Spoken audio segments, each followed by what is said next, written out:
Hello friends, स्वागत है आपके अपने यूट्यूब चैनल रेलवे स्टॉक्स में। एक जो रेलवे एम्प्लॉय के लिए जो ट्रांसफ़र से रिलेटेड जो अपडेट आया है, इस वीडियो में हम उसके बारे में बात करेंगे।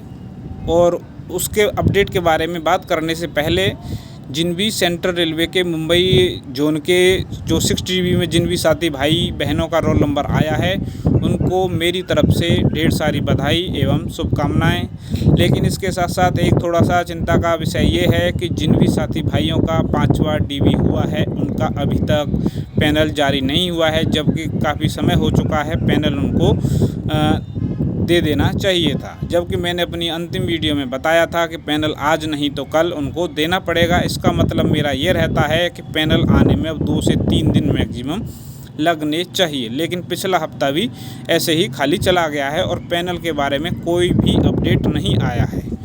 ये अब बड़ी बात हो रही है कि एक दिन जिन भी साथी भाइयों का DB में रोल नंबर आया था और उनका हुआ है, और उनको एक दिन भारी हो रहा है पैनल के इंतज़ार करते करते।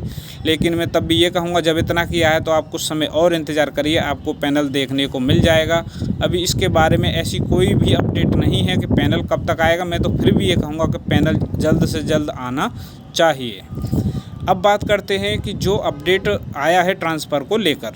अपडेट ये है कि ये अपडेट जो ट्रांसफ़र को लेकर है, ये है इंटर रेलवे कैंडिडेट्स के लिए। इंटर रेलवे का मतलब ये है कि कोई भी अगर कैंडिडेट एक जोन से दूसरे जोन में जाना चाहता है, तो उसके लिए क्या हुआ करता था पहले कि जब कोई भी कैंडिडेट एक जोन से दूसरे जोन में जाता था, तो उधर से जो एक्सेप्टेंस आता था, अगर उनको लेना होता था, तो वहाँ पर दूसरे जोन में जाने के लिए 6 महीने का टाइम दिया जाया करता था। यानी NOC जब आती थी तो 6 महीने की उसकी वैलिडिटी हुआ करती थी। और आपको जहाँ पर आप जॉब करते हैं, वहाँ से आपको रिलीव होना चाहिए 6 महीने के अंदर। अगर नहीं होते तो उसके बाद वो कमिटमेंट उनका नहीं रहता, उसके बाद वो आपको लेने के लिए प्रतिबद्ध नहीं होते कि आपको वो ले ही लेंगे। तो ये थोड़ी सी बड़ी समस्या थी, क्योंकि प्रोसेस होते होते भी काफ़ी समय हो जाता है और वो 6 महीने ऐसे ही गुजर जाया करता था। बहुत से ऐसे केस होते रहे हैं और होते भी हैं।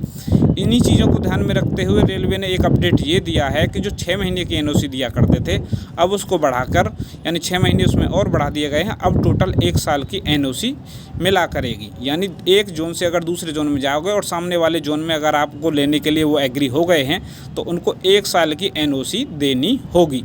ये रेलवे के लिए में जो अपडेट है, ये मैं उसके बारे में बात कर रहा हूँ। इससे रिलेटेड बोर्ड का लेटर आया है, वो लेटर मैं अपने टेलीग्राम पे शेयर कर दूंगा। उस लेटर को भी आप अच्छी तरह से पढ़ सकते हैं, साथी भाइयों में शेयर भी कर सकते हैं। इसी तरह की अभी यही मेरे पास अभी अपडेट था। और जो साथी भाई पूछ रहे होंगे क्या ये हमारे लिए है या नहीं है, तो नए एम्प्लॉय का तो यही रूल है कि अभी आपको अपने जोन में जहाँ पर भी आप हैं, आपको 5 साल जॉब करनी पड़ेगी। उसके बाद ही आप इंटर रेलवे लगा सकते हैं। हाँ, अगर आपको 2-3 केस हैं, उसमें अगर आप फॉलो करते हैं तो उसके इंटर रेलवे तब भी आप लगा सकते हैं। जैसे अगर आप PWD कैंडिडेट हैं, तो उसके लिए आपको 5 साल की ज़रूरत नहीं है जॉब करने की, आप तब भी इंटर रेलवे लगा सकते हैं। स्पाउस बेस भी ट्रांसफ़र होता है, अगर आपके पार्टनर हैं वो जॉब में हैं, तो तब भी आप इंटर रेलवे 5 साल से पहले कभी भी लगा सकते हैं। म्यूचुअल है तो म्यूचुअल तो कहीं का भी कोई भी मिले तो वो भी तब भी आप जा सकते हो। उसके लिए भी ऐसा कोई भी टाइम पीरियड नहीं है कि इतने समय आपको जॉब करनी पड़ेगी, उसके बाद ही म्यूचुअल लगेगा। तो म्यूचुअल हुआ, स्पाउस हुआ और PWD जो हैंडीकैप्ड होते हैं, उनके लिए ये छूट होती है। और सभी के लिए तो 5 साल का नियम है कि 5 साल होगा, उसके बाद ही आप इंटर रेलवे ट्रांसफ़र लगा सकते हैं।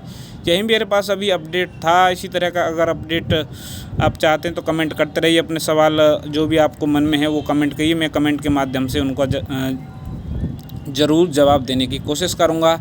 इसी तरह की अपडेट पाने के लिए आप मेरे चैनल को सब्सक्राइब कर सकते हैं। वीडियो को शेयर ज़रूर करें। धन्यवाद।